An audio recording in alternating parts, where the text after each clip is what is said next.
Bago ang paliwanag ng kinauukulan ay panoorin muna natin ang pagdala sa aktor na si Vong Navarro sa Taguig City Jail mula sa National Bureau of Investigation. Ito naman yung komento ng ibang mga netizens. Isa sa nakakapagpabagabag loob na sinabi noon ni Vong Navarro ay ang sinabi niyang, "Hindi ko alam ang susunod na mangyayari. Basta buo daw ang loob nito na sa taas lamang siya kakapit. May mga pagsubok, lubak na dadaanan pero tutuwid din ang lahat." Dinala na nga si Vong Navarro sa Taguig City Jail sa Camp Bagong Diwa kahapon ng hapon.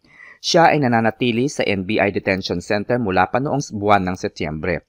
Matatandaan na inihayag ng kanyang asawa na si Tanya Garcia ang pangamba sa seguridad ni Vong kung sakaling ilipat ito sa Taguig City Jail dahil na rin sa mga natatanggap nitong mga threats sa SMS.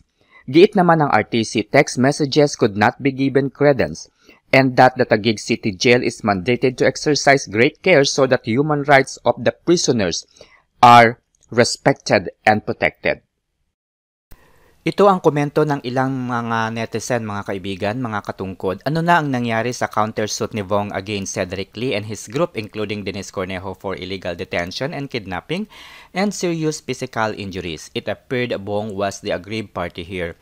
Totoo nga mga kaibigan, mga katungkod, no, may nabasa nga ako at may natatandaan nga ako noon na nag-file ng counter case si Vong Navarro against the group of Dennis Cornejo and Cedric Lee, at sa aking pagkakatanda ay guilty nga ang grupong ito ni na Dennis Cornejo. So ano nga ba nangyari? Bakit ganun ang nangyari ngayon?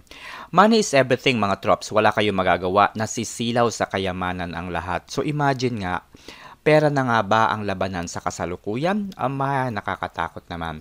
Hirap talaga pag wala kang kapit o kakilala o pera, kulong ka talaga kahit ikaw ang nadehado. Biruin mo, 8 years biglang nabuhay at naiba ang kwento. Ha ha ha, di ba?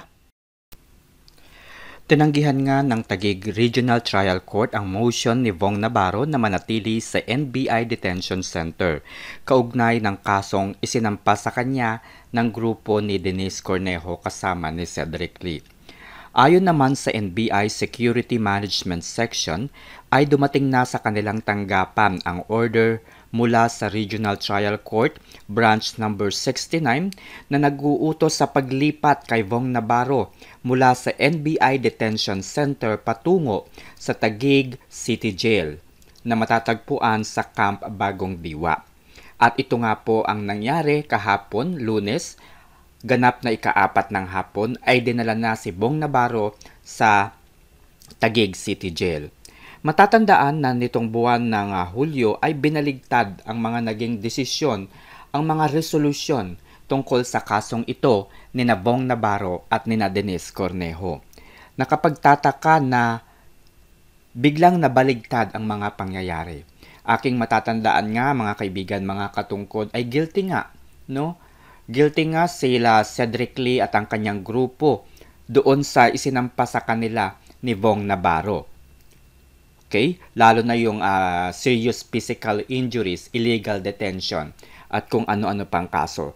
So, obvious na napakalaki ng ebidensyang iniharap ni Vong Navarro laban sa grupong ito ni na Cedric Lee noong nakaraang taon, no?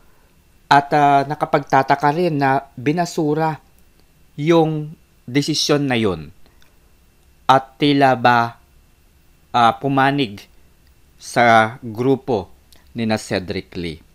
'Di ba? Nakapagtataka, mga kaibigan, mga katungkod. So lahat ng tungkol sa kasong ito ay tila nagbaligtad na.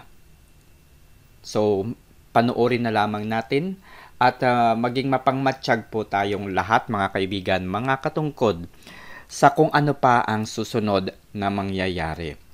Okay, so hindi natin alam kung ano ba ang nasa likod ng mga pangyayaring ito.